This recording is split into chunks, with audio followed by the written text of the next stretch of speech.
बिस्मिल्लाहिर्रहमानिर्रहीम। आज का जो हमारा टॉपिक है ये है इंपॉर्टेंट लॉन्ग क्वेश्चंस जो कि आईकॉम पार्ट 1 के बिजनेस मैथमेटिक्स के हैं। एक्सरसाइज है 1.2 और अब इसमें देखिए मैं साथ साथ आपको कोशिश करूंगा इसके ऊपर सारे जितने भी क्वेश्चंस दिए गए हैं इसके ऊपर हम विद एग्जांपल सारे के सारे आपको करा चुके हैं। एग्जांपल जब आपको करा दी गई है तो अब हम एक्सपेक्ट करेंगे कि एज अ प्रैक्टिस के लिए आप इनको खुद से सॉल्व करें। तरीकाकार ये होगा कि मैं इसमें सारा आपको गाइड करूंगा, ध्यान से आपने सुन लेना। मैं थोड़ा स्पीड से बोलूंगा क्योंकि आप समझ लें कि कितने सवाल हैं। ये 11 और ये 11 अभी हमने 10 मिनट में करने हैं और ये हो सकते हैं क्योंकि अगर आपने पिछले लेक्चर अगर आप ध्यान से कर लिए, प्रैक्टिस की हुई है तो कुछ मुश्किल नहीं है। सिंपल आपने उसका हैंड लेना है और सॉल्व कर लेना है।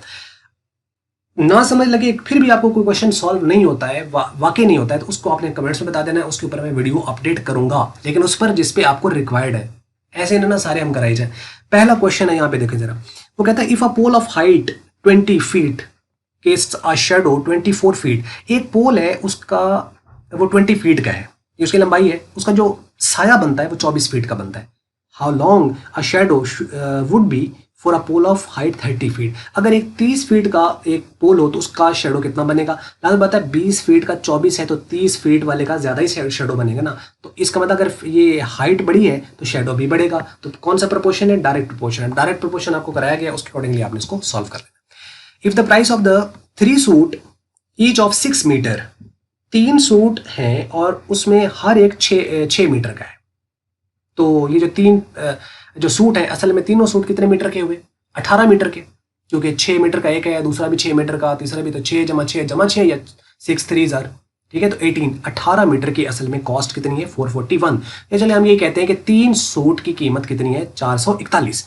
How many such suit can be purchase with amount of this. अब ये देखो अमाउंट थी 441 और सूट कितने आए थे? 3। अब अमाउंट बड़ी कम हुई, अमाउंट बढ़ गई तो सूट ज्यादा आएंगे या कम आएंगे? सूट भी ज्यादा आएंगे। तो कौन सा प्रोपोर्शन है? डायरेक्ट प्रोपोर्शन है। सॉल्व हो जाएगा, ऑब्वियसली आपका ये आंसर आ जाएगा।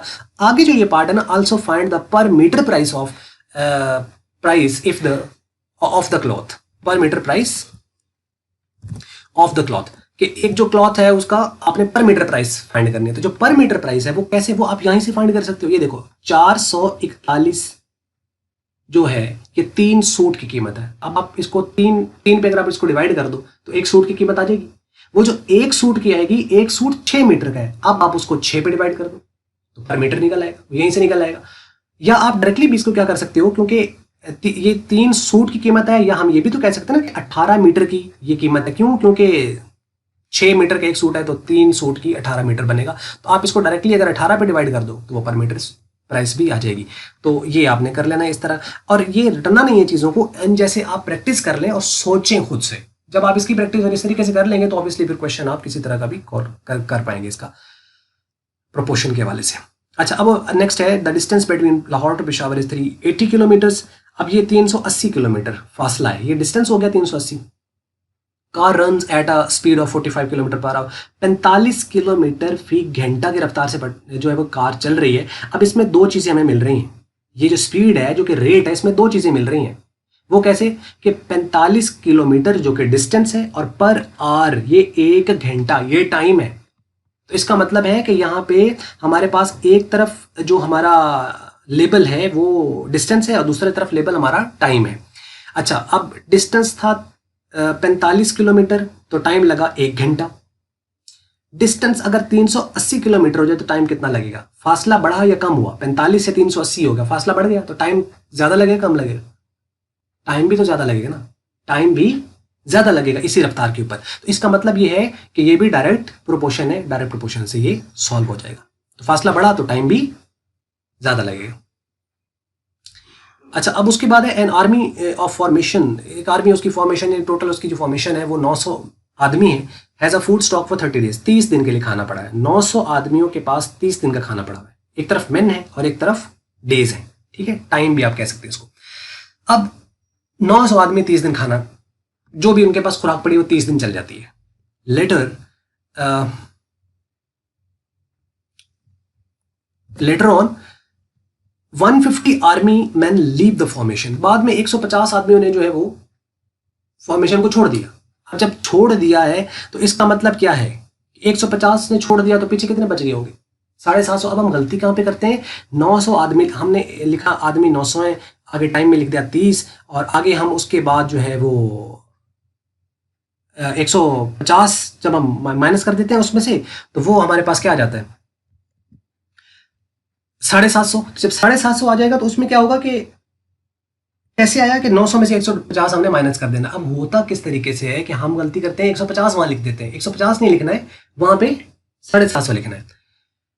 तो 750 आदमी है तो खुराक कितने दिन चलेगी? देखो आदमी थे 900 तो 30 दिन खाना चल रहा था, आदमी कम हो गए ना, खुराक अब ज्यादा ज्यादा दिन चलेगी क्योंकि कम आदमी खाने वाले हैं। तो इसका मतलब इनवर्स प्रोपोर्शन है, तो इससे आपने कर लेना है इसको। Some quantity of rice is sufficient for 198 person at the rate of 16 kg per person, कि एक बंदा खा रहा है तकरीबन 1/6 kg एक बंदा, और 98 लोग जो हैं इसको खा सकते हैं। इस रेट पर कंज्यूम करें तो 98 एक खुराक पड़ी है जितनी भी पड़ी है, अगर उसको 1/6 के हिसाब से कंज्यूम किया जाए, एक बंदा 1/6 kg कंज्यूम करे तो वही खुराक 198 लोग जो है वो खा सकते हैं।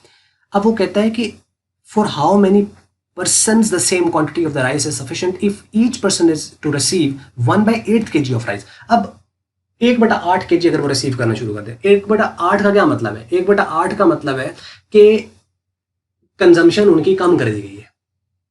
अभी कम का समझ लगा कि देखो इस क्वेश्चन में ना सिंपल इतना सा अंडरस्टैंड करना है कि 1/6 छोटा है या 1/8 छोटा है, तो कौन सी वैल्यू छोटी है? हमें लगता है ये छोटी है क्योंकि ये 1/6 है और ये 1/8 है। तो अब ये छोटी नहीं है, ये हालांकि बड़ी वैल्यू है, ये छोटी वैल्यू है क्योंकि जिसका डिनोमिनेटर जितना ज्यादा होगा नीचे वाली वैल्यू का, यानी जो नीचे वाली वैल्यू जितनी ज्यादा होगी बटे में उतनी वो वैल्यू छोटी होगी। क्यों? इसका मतलब क्या है कि इसमें आपने एक को तकसीम करना है 6 पे, मतलब एक चीज है उसको 6 हिस्सों में तकसीम करना है, और इसमें एक चीज को 8 हिस्सों में तकसीम करना है। मतलब 8 हिस्सों में तकसीम करेंगे तो कम आएगा, 6 हिस्सों में तकसीम करेंगे तो ज्यादा आएगा। या आप इसको यूं दूसरे अंदाज से आप इसको यूं समझ सकते हैं, अंडरस्टैंड कर सकते हैं कि 1/6 जो है ये इसमें मार्क्स समझ लें आप कि एक बंदे के 6 में से एक नंबर आया और दूसरे बंदे के 8 में से एक नंबर आया, तो किसके ज्यादा आए? इसके ज्यादा आए। कम किसके आए? यानी ये 8 में से एक नंबर लेके आ रहा है और ये 6 में से एक नंबर लेके आ रहा है। तो मीन्स कि आप यहां पर देख सकते हैं कि ये जो वैल्यू है ये बड़ी है और ये छोटी है। तो अब देखें ये ज्यादा थी वैल्यू, उससे हमने वैल्यू क्या कर दी है? कम कर दी है। तो जब कंजम्पशन कम होगी तो लोग बढ़ेंगे कि ज्यादा हो जाएंगे? लोग ज्यादा होंगे, यानी अब वो उन्होंने क्वांटिटी कम कंज्यूम, यानी एक पहले एक रोटी खा रहा था तो अब वो आधी रोटी खा रहा था, लाजिम बात है ज्यादा उसमें लोग अब खा सकेंगे। तो ये इनवर्स प्रोपोर्शन है, इनवर्स प्रोपोर्शन से ये सॉल्व हो जाएगा। आपने इसको कैसे करना है? 1/6 को आप पॉइंट में ले लीजिएगा, यानी डिवाइड कर लीजिए कैलकुलेटर पे। 1/8 है, इसको भी आप डिवाइड कर लीजिएगा कैलकुलेटर पे, जो आता है उसको पॉइंट में लिख दीजिएगा, उसके अकॉर्डिंगली आसान हो जाएगा sir. Car run 81 miles and 45 litres of petrol. इतना 81 मील का फासला 4.5 लीटर में कर रही है। एक तरफ डिस्टेंस है और एक तरफ उसका पेट्रोल है। तो for how far it will run by a full tank of 20 litres. 20 litre अगर उसके पास है, अब देखो लीटर्स बढ़ गए ना, तो फासला वो ज्यादा तय करेगी कम तय करेगी? 4.5 लीटर में 81 माइल है तो 20 लीटर में ज्यादा ही फासला तय करेगी ना। तो इसका मतलब अगर लीटर्स बढ़े हैं तो माइल्स भी, उसके माइलेज जो है उसकी वो बढ़ जाएगी। तो हम क्या कहेंगे इसको? डायरेक्ट प्रोपोर्शन है, सॉल्व हो जाएगा। Factory makes 560 units in 7 days with the help of 20 machines. For how many units can be made in 10 days with the help of 18 machine. अब यहाँ पे अगर आप देखें तो इसको हम दो तरीके से कर सकते हैं, रेट से भी कर सकते हैं और एरो मेथड से भी कर सकते हैं। ये कंपाउंड प्रोपोर्शन है और कंपाउंड प्रोपोर्शन पर मैंने डिटेल में क्वेश्चंस कराए हुए हैं, आप वहां से पूरी हेल्प ले लीजिए क्योंकि उसके बताने में टाइम ज्यादा लगेगा। ये भी कंपाउंड प्रोपोर्शन है, नीचे वाला क्वेश्चन भी कंपाउंड प्रोपोर्शन पर है। आप दोनों उसको वीडियो देख लीजिएगा, उस अकॉर्डिंगली आप इसको सॉल्व कर सकते हैं। ना हो तो कमेंट्स में बताएंगे तो मैं इसका क्वेश्चन सॉल्व भी करा दूंगा। तो लेकिन ट्राई आपको खुद करना है इसको, और करना चाहिए। नेक्स्ट क्वेश्चन है, डिवाइड करें 5425 को among 3 brothers Asghar, Mohsin and Waseem. इसको इस रकम को 3 बंदों में तकसीम करना है। और कैसे तकसीम करना है? रेशो कैसे दी गई? एक वैल्यू रिपीट कर रही है, जब भी एक वैल्यू रिपीट करती है, रेशो रिपीट करती है अपने आप को सेम वाली, तो इसका मतलब है कि वो कंबाइनिंग रेशो का क्वेश्चन होता है, जिसको हम कॉन्टिन्यूड प्रोपोर्शन का भी कह सकते हैं। लेकिन वो कंटिन्यूड प्रोपोर्शन का है या नहीं है वो तो डिपेंड करता है, लेकिन वो कंबाइनिंग रेशो का एटलीस्ट जरूर है। तो हम क्या करेंगे, इनकी रेशो कंबाइन कर लेंगे। कंबाइनिंग रेशो और कंटिन्यूड प्रोपोर्शन पर डिटेल वीडियो मौजूद है, उसको आप देखिए और उसके अकॉर्डिंगली आप इसको सॉल्व कर पाएंगे, कोई मसला नहीं है इसके अंदर, हो जाएगा। आपने दरमियान वाला जो मोशन की वैल्यू उसको सिमिलर करना है, वो रेशो आ जाएगी, फिर सम ऑफ रेशो करेंगे, फिर share of Mohsin, share of Asghar, share of Mohsin और शेयर ऑफ वसीम निकल आएंगे, वो तरीकाकार आपको 1.1 एक्सरसाइज के अंदर आपने किया हुआ है कि रेशो के अंदर शेयर्स कैसे निकालते हैं। 3 sides of triangle are in the proportion, इस प्रोपोर्शन में है वो, यानी इस प्रोपोर्शन के दिए हुए ये रेशो है उनके असल में। ये आप ABC ले सकते हैं। If the perimeter is 360 centimetre then find the length of each side. Perimeter होता है सम ऑफ ऑल साइड्स, यानी उसकी तीनों साइड, 3 साइड है ट्राइंगल की, 3 साइड्स होती है, तो तीनों साइड का जो सम है वो उसने दे रखा है 360 सेंटीमीटर। अब आप क्या करें, सम ऑफ रेशो कर लें। असल में ये 1.1 एक्सरसाइज का क्वेश्चन है, लेकिन बुक में यहाँ पे दिया हुआ था तो मैंने यहाँ पे ऐड कर दिया है। तो share of first side, share of second side, share of third side, sum कर लें तो ये कितना बनेगा, 6 और 4 10 5 15। तो पहले शेयर बनेगा 4/15 मल्टीप्लाई 360, दूसरे का बनेगा 5/15 मल्टीप्लाई 360, तीसरे का बनेगा 6/15 मल्टीप्लाई 360, तो तीनों निकल आएंगे। आखिरी सब जो क्वेश्चन है उसको अगर आप देखें तो डिवाइड करें जी 880 को इन 3 पार्ट्स, 3 पार्ट्स में। अब 3 पार्ट्स हमें नहीं पता, हम कहते हैं पहला पार्ट x है, दूसरा y है, तीसरा z है, तो इसका मतलब तीनों का सम जो है वो कितना होगा, 880 यानी x + y + z is equal to 880। इसको आपने नंबर 1 कह लेना है। इस क्वेश्चन को भी यहाँ पे नहीं होना चाहिए था क्योंकि ये भी इक्वेशन का क्वेश्चन है, तो इसको इक्वेशन वाले चैप्टर में होना चाहिए था, लेकिन चूंकि यहाँ दिया हुआ है तो मैंने इसको ऐड कर दिया यहाँ पे। अब वो कहते हैं so that the 3 time the first, पहले का 3 गुना, यानी पहला x है तो इसका अंदर 3x हो जाएगा। 5 टाइम द सेकंड y हमने लेट किया है तो वो 5y हो जाएगा। एंड 8 टाइम थर्ड को हमने z का है तो वो 8z हो जाएगा। आर म्यूचुअली इक्वल, आपस में बराबर है। इसका अंदर 3x is equal to 5y, 5y is equal to 8z। अब ये दो इक्वेशन मिलेगी, एक मिलेगी x + y + z is equal to 880, दूसरी मिलेगी 3x is equal to 5y is equal to 8z। अब इनसे ना जो ऊपर पहली इक्वेशन है उसको आपने किसी एक वेरिएबल में करना है। वो कैसे होगा, 3x is equal to 5y है, यहां से आप x की वैल्यू निकाल लीजिए। तो जब x की आप वैल्यू निकाल लेंगे तो जहां x आ रहा है, ये x की जब आप वैल्यू निकालेंगे ना इन टर्म ऑफ y आ जाएगी। तो जब आप उस इक्वेशन में x + y + z में y को y रहने दें, x की जगह उसकी वैल्यू पुट कर दें। अब पहली वैल्यू भी y की शक्ल में आ गई, दूसरी भी y की शक्ल में आ गई। अब तीसरी को भी आपने y की शक्ल में करना है, z वाली को, तो वहां से z की वैल्यू निकालनी पड़ेगी इन टर्म ऑफ y। तो वो किसके बराबर है, वो बराबर है 5y is equal to 8z। अब z किसके इक्वल आ जाएगा, वो जो 8 मल्टीप्लाई उधर जाके डिवाइड हो जाएगा। तो z की जगह अब आपने इस वैल्यू को भी पहली इक्वेशन पुट कर देना है, सारी इक्वेशन y में हो जाएगी। वहां से अब आपको सॉल्व करना आसान है क्योंकि एक वेरिएबल में आ गई। जब एक वेरिएबल में आएगी तो वहां से y की वैल्यू निकल आएगी। जब y की निकले तो उसको आप दूसरी इक्वेशन जो कि x और y वाली उसमें पुट करेंगे तो x की वैल्यू आ जाएगी, और y और z वाली में उसमें पुट करेंगे y की वैल्यू, या आप x वाली में कर सकते हैं तो वहाँ से z की वैल्यू आ जाएगी। तो वो तीनों जो हैं उसको आपको शेयर्स मिल जाएंगे कि x की वैल्यू, y की वैल्यू और z की वैल्यू कितना कितना हिस्सा बनता है। तो ये है जी इसके अंदर सारे के सारे सवाल।